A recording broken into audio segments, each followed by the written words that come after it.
Thank you. So, I'm going to talk about my book, but I'm going to begin by talking about another book.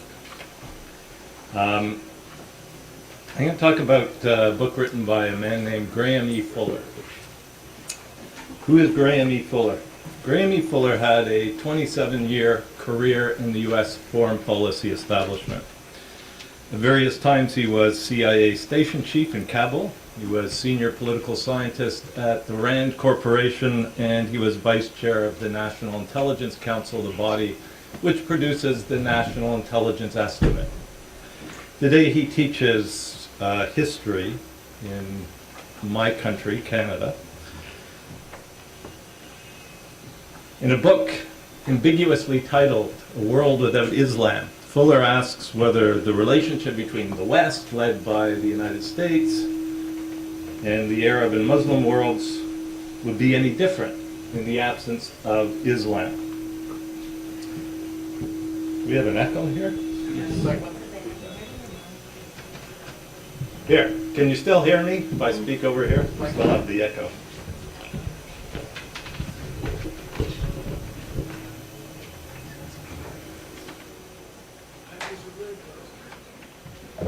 Okay. So, he asks, would the relationship between the West, led by the United States on the one hand, and the Arab and Muslim worlds on the other, be any different in the absence of Islam? And his answer is no. That the conflict between the West and the Arab and Muslim worlds originates not in a clash of civilizations, but in the oppression of the Arab and Muslim worlds by the West. So let me quote Fuller, because I like to quote people who are from the U.S. foreign policy establishment. The United States today is, by its own reckoning, the overwhelmingly dominant power in the globe in all spheres, with a determination to impose its will by one means or another. He goes on, the term imperialism cannot be far off the mark.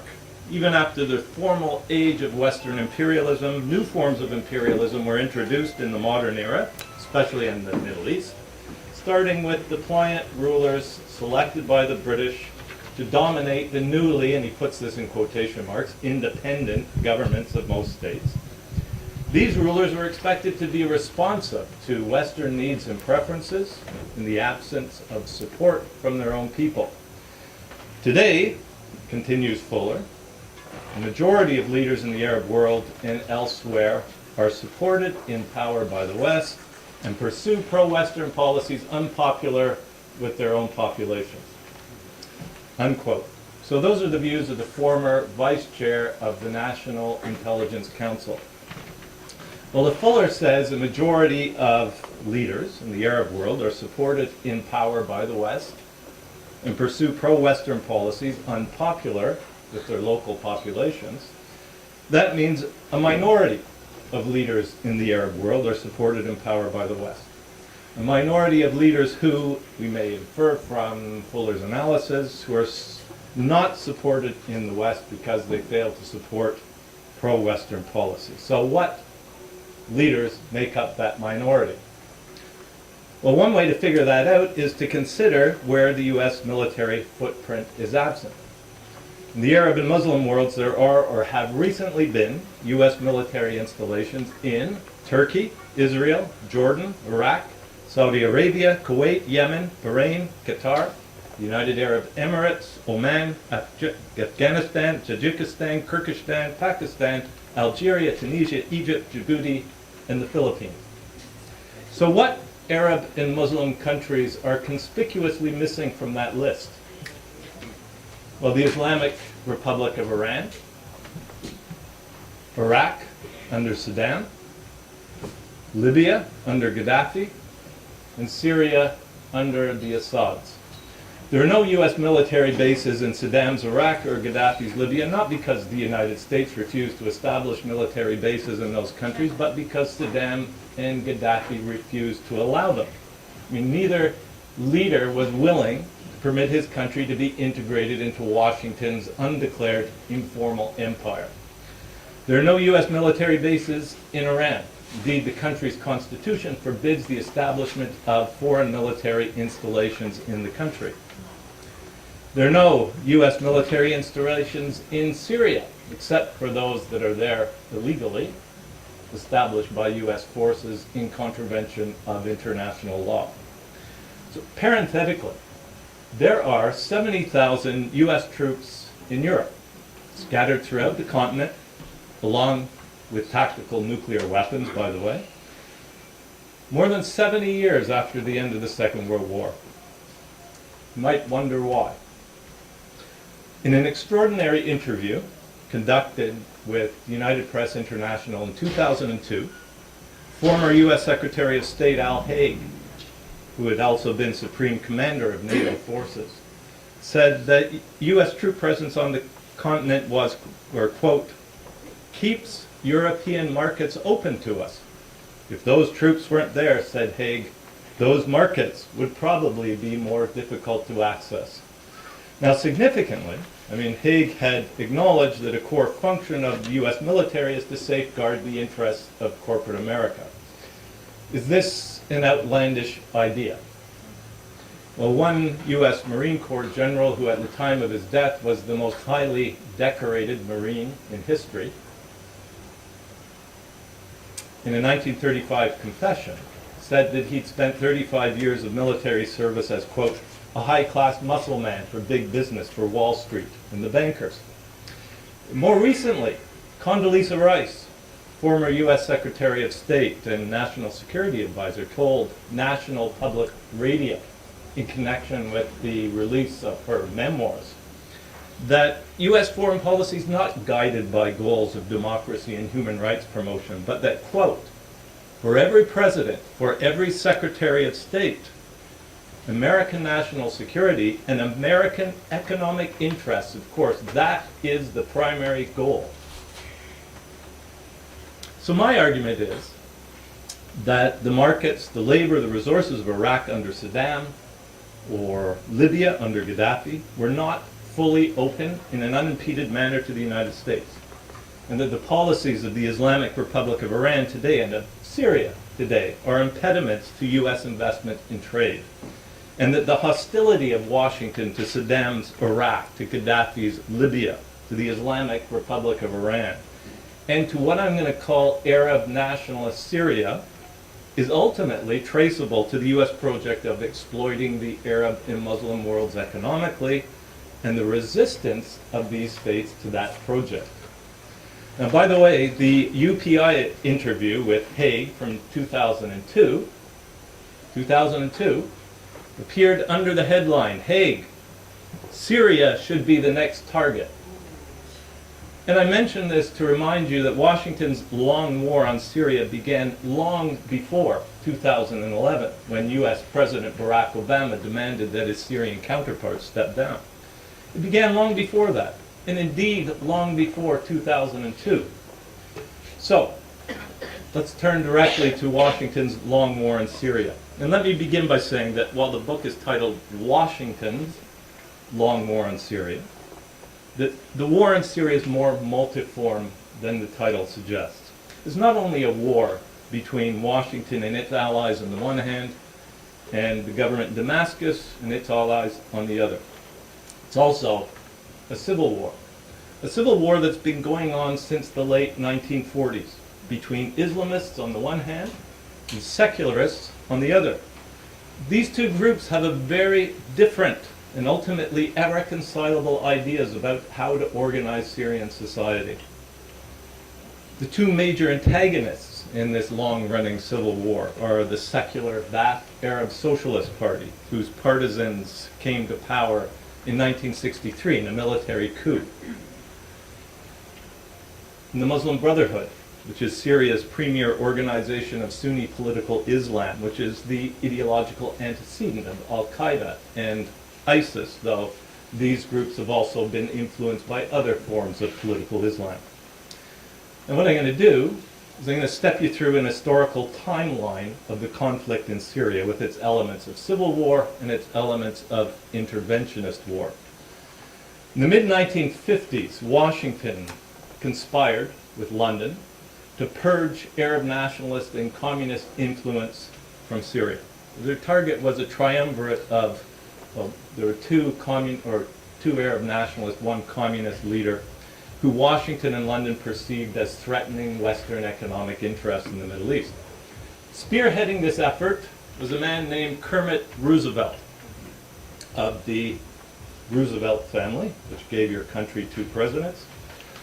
Kermit himself was infamous for having engineered the overthrow of Iran's Prime Minister Mohammad Mossadegh, because Mossadegh had committed the grave crime against Western domination of nationalizing his country's oil industry. Roosevelt and British intelligence, MI6, planned to enlist the help of the Muslim Brothers to overthrow the 3 men in Damascus they saw as threatening Western economic interests. In the 1960s, the Muslim Brothers led protests, led strikes, led demonstrations, led riots in Syria. All kinds of ruptions under the banner of Islam or Ba'ath Arab socialism. Or to put it another way, Islam or secularism. These disturbances were always in opposition to what the brothers called the government's godless character. In 1967, in the wake of the Six-Day War, the Brotherhood declared a holy war against the Ba'ath Arab socialists, denouncing them as infidels and as enemies of God. In the 1970s, the Brotherhood established an underground paramilitary organization, anticipating the so-called rebels of today. In the 1970s, rebels were trained and armed outside of Syria, just as today's rebels are trained and armed outside of Syria, in Jordan and Qatar, with US, Saudi, Qatari, Turkish, and Jordanian money. The brothers launched a major campaign of urban guerrilla warfare. They assassinated Ba'ath Arab socialists, they murdered state officials, they killed army officers, they attacked Syrian government offices, and they assaulted Syrian military installations.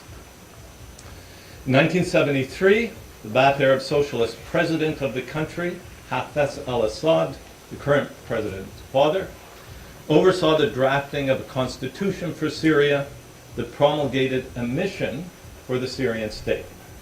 The mission would be to foster the unity of the Arab world, to overcome its particularisms, its confessional, its sectarian, its religious differences, in order to achieve the Arab world's liberation from foreign domination, and to modernize and indigenize the economy. There was an Arab nationalist who asked the question, how is it that 5 Arab armies were unable to defeat the Zionists in the 1948 Arab-Israeli war? His answer, because there were 5 Arab armies. So the point of the Arab nationalists was to overcome the divisions within the Arab world in order to overcome its domination.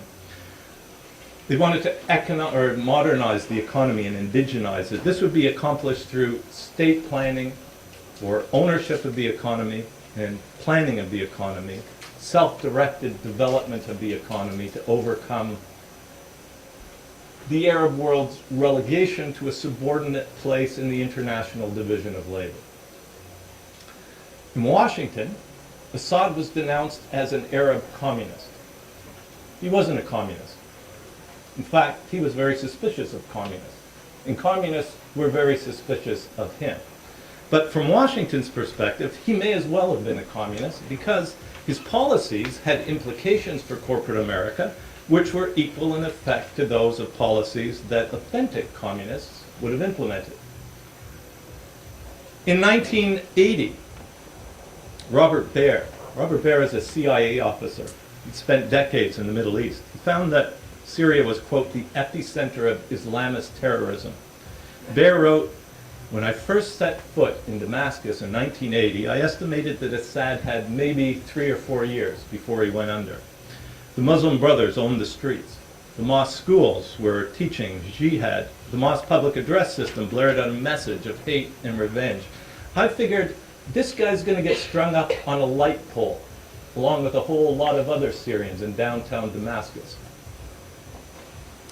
Well, in 1980, the brothers established an Islamic Front for Syria, whose manifesto declared a war without end until Ba'ath Arab socialism, that is secularism, was exterminated in Syria.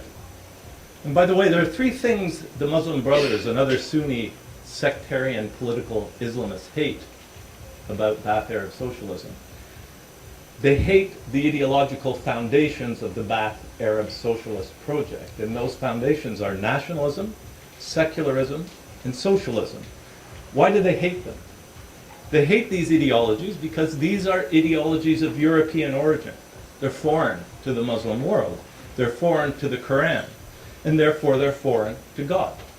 Ba'ath Arab socialism, in the view of the Muslim Brothers, represents a foreign and godless implantation in the Muslim world, which must therefore be exterminated if the Muslim world is to be liberated from its domination by the West. So liberation in this view amounts to re-Islamization, or a project of restoring Islam to its previous primacy in the Arab world.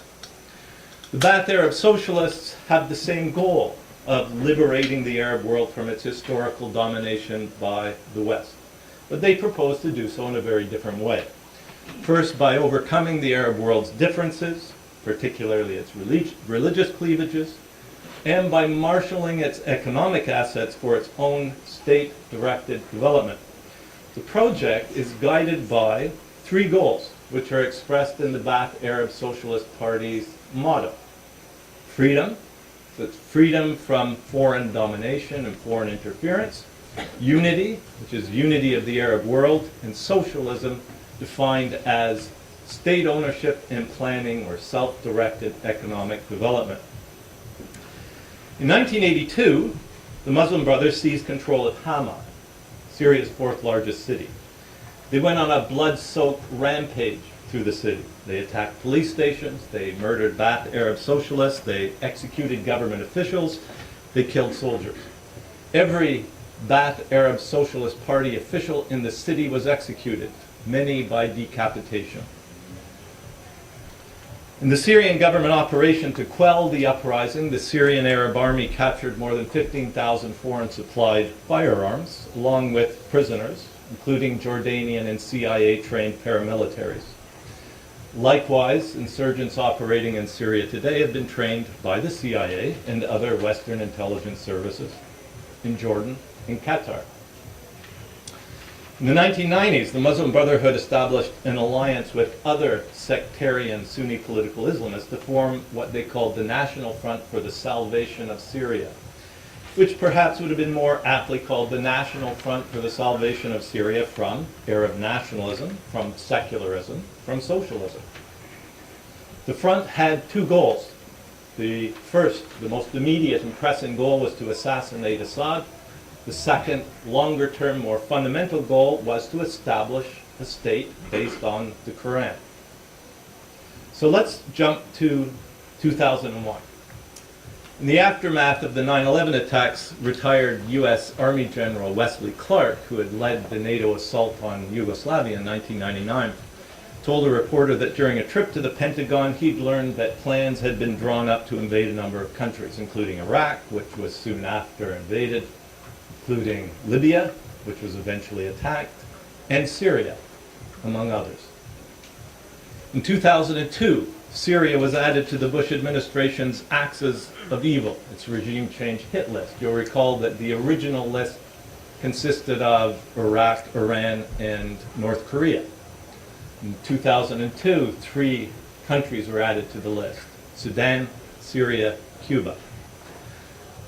Washington claimed that Syria was developing weapons of mass destruction and supporting terrorism, the same bogus charges it leveled against Iraq.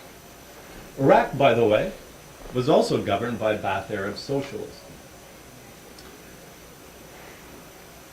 The bogus charges leveled at Iraq, now leveled at Syria, or let's go back. The bogus charges leveled at Iraq was a pretext to topple the Ba'ath Arab socialist government in Baghdad, and ultimately to privatize an economy which Washington denounced as socialist. In fact, they called it viciously socialist.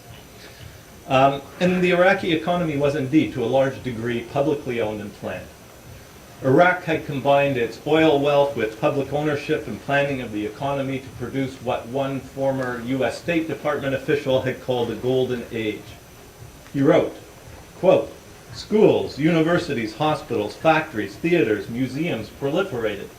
Employment became so universal that a labor shortage developed." Or as veteran foreign affairs correspondent Robert Fisk recently wrote, "Saddam used Iraq's oil wealth to cover the country in superhighways, modern technology, state-of-the-art healthcare, and hospitals and modern communications." The same former U.S. State Department official who remarked on Saddam bringing a golden age to Iraq wrote about Gaddafi that by combining Libya's oil wealth with public ownership and planning of the economy, Gaddafi's government had enabled Libyans to, quote, "live beyond the dreams of their fathers and grandfathers." Well, in 2003, following the U.S.-British invasion of Iraq, this isn't widely known, but it's on the public record. You can see it in the U.S. Congressional Research Service reports.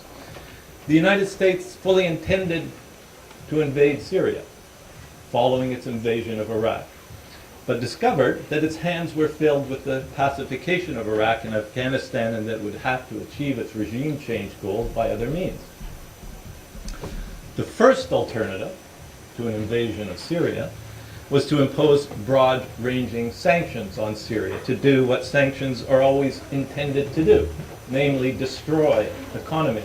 Destroy economies in order to make the lives of ordinary people so miserable that they rise up to try to overthrow their government, to in effect act as instruments of the governments that imposed the sanctions. Sanctions are also useful for propaganda purposes. I mean, once you've ruined a country's economy, you can blame the economic difficulties on the fact that the government has, as the Syrian government had done, pursued socialist policies, forgetting that sanctions had destroyed the economy. Well, the sanctions as intended devastated Syria. In October 2011, the New York Times reported that the Syrian economy, quote, "was buckling under the weight of pressure of sanctions by the West." By the spring of 2012, sanctions-induced financial hemorrhaging had, quote, "forced Syrian officials to stop providing education, healthcare, and other essential services in some parts of the country." By 2016, according to a leaked UN internal document, US and EU economic sanctions on Syria were causing huge suffering among ordinary Syrians and preventing the delivery of humanitarian aid. The veteran foreign affairs correspondent Patrick Coburn likened the sanctions imposed on Syria to the sanctions that had been imposed on Iraq from the early 90s to 2013, or 2003 rather. Those sanctions, according to a UN estimate, had led to the deaths of nearly 500,000 Iraqi children through disease and malnutrition. That is, had produced more deaths than all the weapons of mass destruction used in history. This led two political scientists, John and Carl Mueller, to dub the sanctions sanctions of mass destruction. I mean, more devastating than the atomic bombs that have been dropped on Hiroshima and Nagasaki, more devastating than all of the chemical weapons used in the First World War. Largely unrecognized is that sanctions of this caliber have been destroying Syria for the last 14 years. I mean, we see the attacks carried out by Washington's proxy guerrilla armies. We see the eviscerations and the decapitations and the barbecuing of heads and the eating of hearts and the suicide bombs and the car bombs. But what we don't see are the invisible, but equally, indeed more devastating effects of sanctions. Now, significantly, the moment sanctions were lifted on a defeated Ba'ath Arab socialist Iraq in 2003, they were immediately imposed on an unbowed Ba'ath Arab socialist Syria, which means that from the early 90s to 2017, to today, to the past quarter century, the United States and its allies have waged a highly destructive campaign of economic warfare, the equivalent of a nuclear attack, first on Iraq, subsequently on Syria, and have done so what? They've done so because they're opposed to the Ba'ath Arab socialist program of bringing the politics and the economies of the Arab world under the control of the people who live and work in the Arab world. Well, if sanctions constituted the first means by which regime change was to be brought about, the second was to reignite the Islamist war on the Syrian state. In 2006, Syria's Muslim Brotherhood had at least 2 meetings at the White House, according to the Wall Street Journal. In 2007, the Muslim Brotherhood helped found the National Salvation Front. The Salvation Front met frequently with the U.S. State Department and the National Security Council, as well as with the U.S. government-funded Middle East Partnership Initiative, according to the Wall Street Journal. In late 2010, just months before riots were to erupt in the Syrian city of Dara, the small city of Dara of 98,000, 8 miles from the Jordanian border. When riots erupted, this is usually marked as the beginning of what became known as the Arab Spring in Syria. Just a few months before that, the Muslim Brotherhood declared its hope that a coming civil revolt would topple Assad's so-called heretical government. Well, that hope, the hope of a civil revolt, was realized only a few months later, but Washington and the Muslim Brotherhood had been working toward it since 2006. But in early 2011, before the uprising in the city of Dara, upheaval swept across the Arab world, except in Syria. All was quiet in Syria. And this perplexed Western news organizations. I mean, there are demonstrations in Tunisia. There were demonstrations, there was tumult in Egypt. There was an uprising in Libya, but not the slightest evidence of distemper in Syria. So the New York Times and Time magazine dispatched reporters to find out why Syria was quiet. Here's what they reported. They said all was quiet in Syria because the government had broad support. They said all was quiet in Syria because even critics conceded that Assad is popular. They said all was quiet in Syria because Assad had, this is Time magazine, endeared himself to the population, particularly to young people, the sector of the population from which a rebellion was expected to spring, if indeed a rebellion materialized. They said all was quiet in Syria because attempts to organize protests against the government had failed. Time magazine said they fizzled. Syrians, the reporters said, seemed to feel no compulsion to protest against their government. And you can confirm all this by searching the Internet archives of the New York Times and Time magazine for articles on Syria written in February, March, April 2011. Well, in mid-March 2011, riots broke out in Dara. They were violent. Some rioters carried arms. Buildings were burned. Vehicles were set fire to. Even U.S. officials, according to the New York Times, quote, acknowledged that the demonstrations weren't peaceful and that some protesters were armed. Now, in the mythology that would later develop about the origins of the post-2010 conflict, this became the protests were largely peaceful, which is an interesting sentence construction. Largely peaceful means they weren't peaceful, but is written in such a way to suggest they were. The modifier largely was dropped altogether eventually so that the story became the demonstrations were peaceful. But at the time, neither the New York Times nor U.S. officials saw the protests as peaceful and acknowledged that they were violent. A week after the outbreak of violence in Dara, Time reported that, quote, there do not appear to be widespread calls for the fall of the regime or the removal of the relatively popular president. Well, that clashes with the narrative or the mythology that was subsequently developed. Over a month after the outbreak of violence in Dara, the New York Times' Anthony Shadid would report, quote, the protests fall short of popular upheaval of revolutions in Egypt and Tunisia.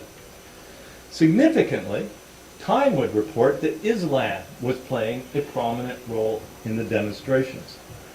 So if we look back at the history of Syria, From the 60s, we have civil disturbances fomented by Islamists dating to the 1960s.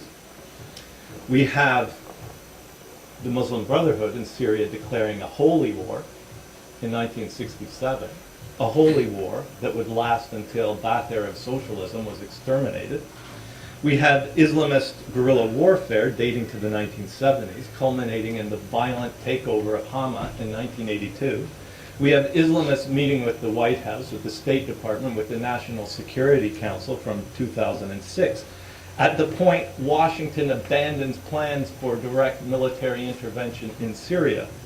And we have, according to Time magazine, Islam playing a prominent role in the protests, which are violent and involve arms. Well, consistent with this, the U.S. Defense Intelligence Agency, one of a number of intelligence agencies in the large U.S. intelligence community, revealed that the insurgency was Islamist and led by, well, if you know the history of Syria, you can predict who they said it was led by the Muslim Brotherhood and by Al-Qaeda in Iraq, the forerunner of Islamic State. So we have indication after indication that the uprising was not a peaceful, secular movement for liberal democracy, but a renewal of Syria's decades-long civil war between Islamists and secularists, egged on, facilitated, financed by the United States and its allies, who needed a proxy to carry out a war because it could not invade Syria, owing to its entanglements in Afghanistan and Iraq. Indeed, the Defense Intelligence Agency said that the insurgents were supported by the West, were supported by the West's allies, the Gulf oil monarchies, and by Turkey. Well, there are three additional reasons to conclude that the uprising had nothing whatever to do with the pursuit of liberal democracy. First, the Swedish Institute of International Affairs had observed virtually all members of the various armed insurgent groups are Sunni Arabs. The fighting has been largely restricted to Sunni Arab areas, whereas areas inhabited by Alawis, Druze, or Christians have remained passive or supportive of the government. Defections from the Syrian state are nearly 100% Sunni. Money, arms, volunteers pour in from Sunni Islamic states and from pro-Islamic organizations and individuals, and religion is the insurgent movement's most important common denominator. Well, if this was a rebellion guided by secular democratic goals, why are Alawis, Druze, and Christians not participating? And that's not to suggest that all Syrians are opposed, or all Syrians are participating in the, not Syrians, Sunnis are participating in the insurgency. That's not the case either. But the insurgency is largely Sunni-driven. Second, the Assad government amended the country's constitution to allow for multi-candidate presidential elections. It had a multi-party electoral system. It now has a multi-candidate presidential system. It also suspended the security law, which I don't know what it would be called in the United States. In Canada, it's called the War Measures Act. The security law has been invoked for a number of reasons, not least of which is that Syria remains officially at war with Israel, which is illegally occupying Syrian territory in the Golan Heights. But Syria is in a very precarious security position. It faces internal threats, and has for decades, from Islamists, who have a very different view about how to organize the society. It faces the external threat of the United States.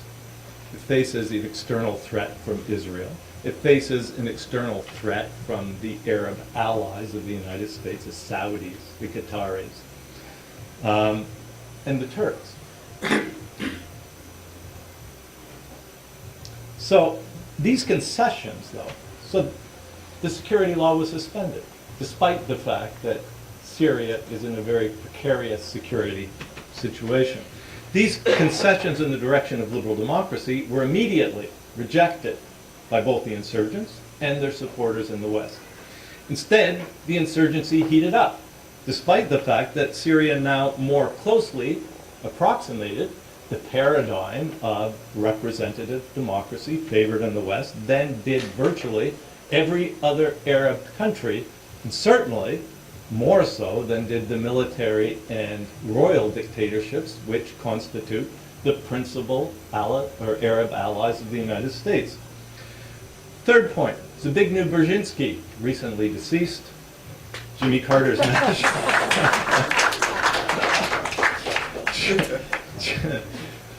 Jimmy Carter's national security advisor tartly observed, no, you should applaud the point he's going to make here. You know, we started helping the rebels, whoever they are, and they're certainly not fighting for democracy given their sponsorship, Qatar and Saudi Arabia. Well, he might have added they're certainly not fighting for democracy given their sponsorship, which includes most significantly the United States, which promotes not democracy, but as Condoleezza Rice acknowledged, U.S. business interests. The late Middle East specialist, Patrick Seal, wrote that the Syrian uprising should be seen as only the latest, and by far the most violent episode in the long war between Islamists and Baathists, which dates back to the founding of the secular Baath Arab Socialist Party in the 1940s. It's not inspired by secular liberal democratic goals. It's inspired on the part of insurgents by Islamists and sectarian goals, and on the part of the United States by imperialists and profit-making goals. At the same time, the veteran foreign correspondent Patrick Coburn wrote not too long ago that Washington has always wanted to get rid of Assad long before 2011. Long before 2002, when Haig said Syria ought to be the next target. They wanted to get rid of him when he came to power in the year 2000, just as Washington always wanted to get rid of his father, who was viewed as an Arab communist. So the United States and sectarian Sunni political Islam formed an alliance of convenience, a tactical alliance to eliminate a common enemy from the Syrian state.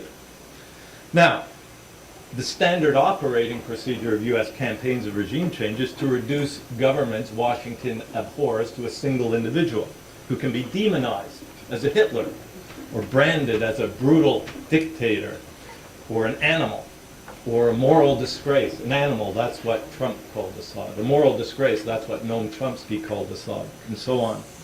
But the enemy is not the individual. I mean, if Assad were to step down today and leave in his place a successor who also embraced Baath Arab socialist values, the war would continue. The war would continue because the Islamists would never accept someone who supports Baath Arab socialist values, and nor would Washington.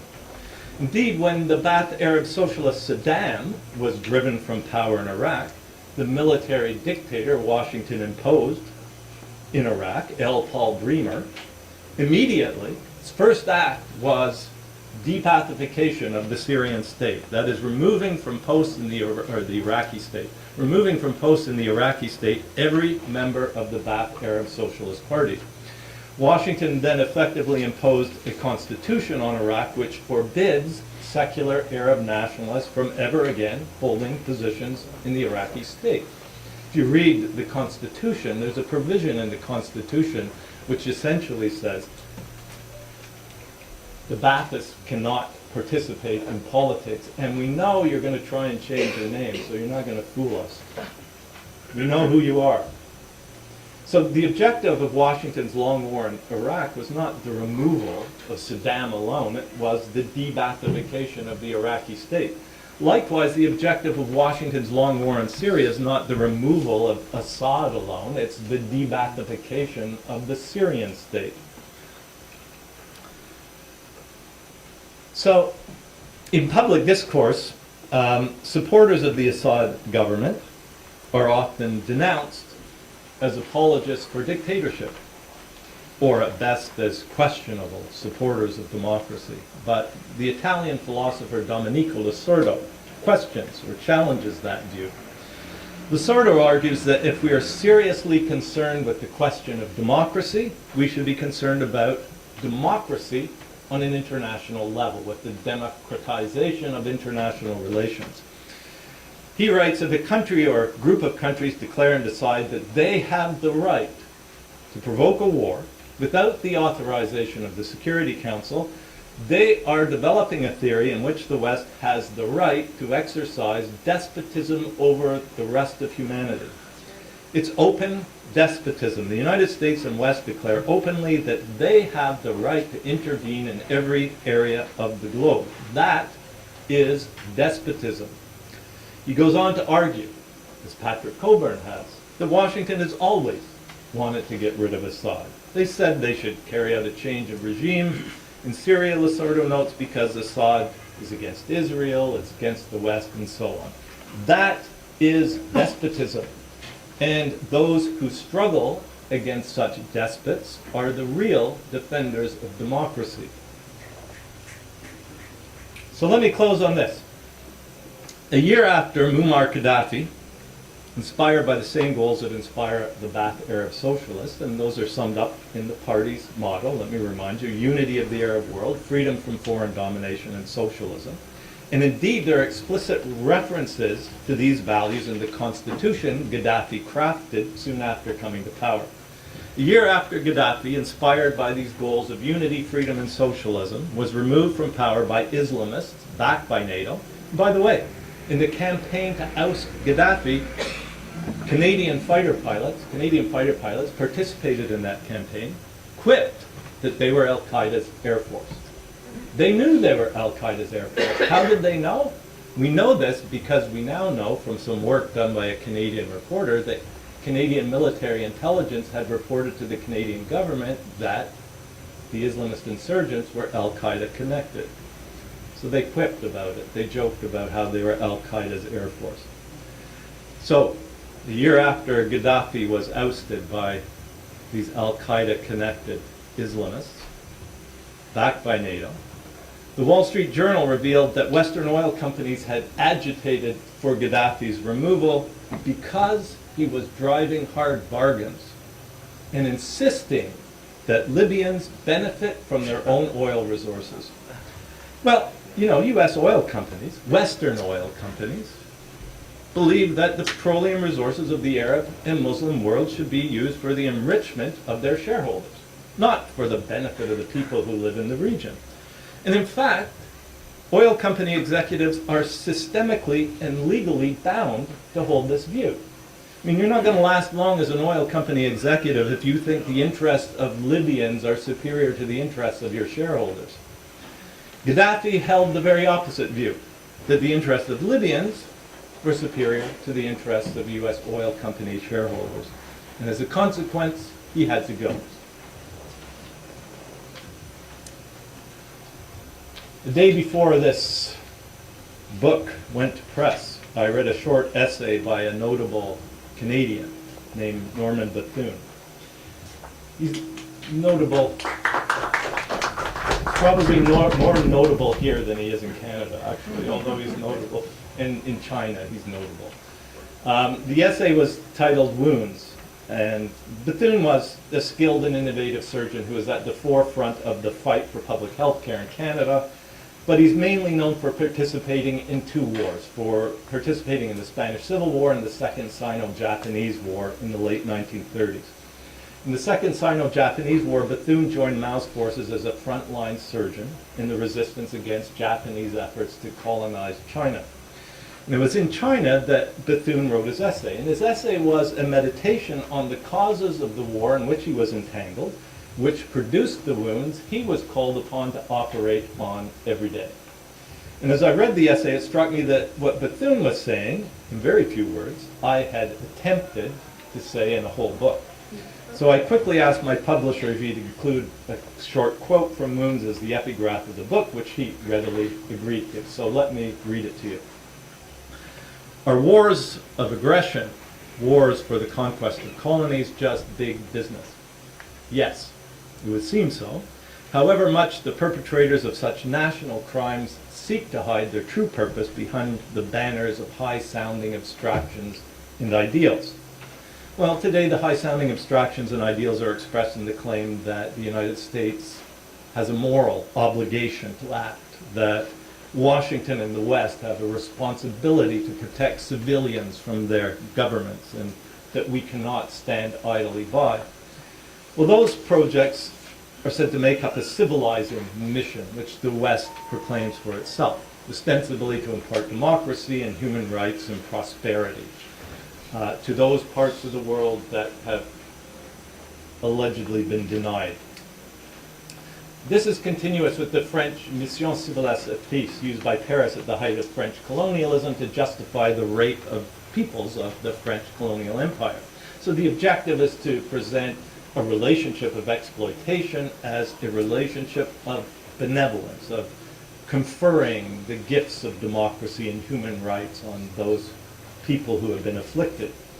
But the evidence that a civilizing mission is simply a cover for the perpetration of national crimes, as Bethune put it, is provided in what Condoleezza Rice recently acknowledged, namely that U.S. intervention in Afghanistan and Iraq was not motivated by a mission civilisatrice, but by security goals. And for every president, for every secretary of state, American national security and American economic interest, that is the primary goal.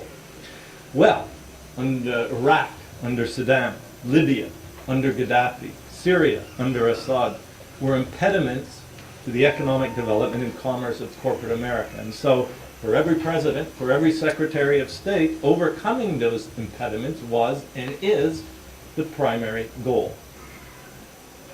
The most insightful part of Bethune's essay, in my view, is the last paragraph. So in the last paragraph he writes, "What do these enemies of the human race look like?" And he's referring to those who in the hunt for profit start the wars which create the wounds that he was called upon to operate on. Do they wear a sign on their foreheads so they may be told, shunned, and condemned as criminals? No. On the contrary, they're the respectable ones. They are honored. They call themselves and are called gentlemen. They're the pillars of the state, of the church, of society. They support private and public charities out of the excess of their wealth. They endow institutions. In their private lives, they're kind and considerate. But there's one sign by which these gentlemen can be told. Threaten a reduction in their profits, and the beast in them awakens with a snarl.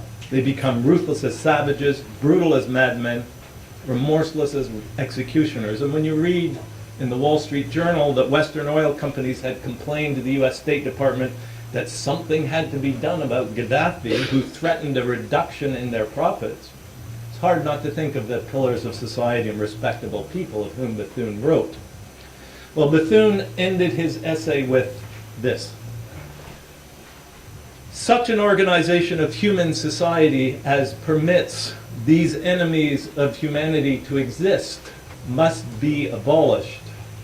And the overarching theme of this book is that Washington's long war on Syria can only be understood within the context of the organization of society as permits these enemies of humanity to exist. Thank you.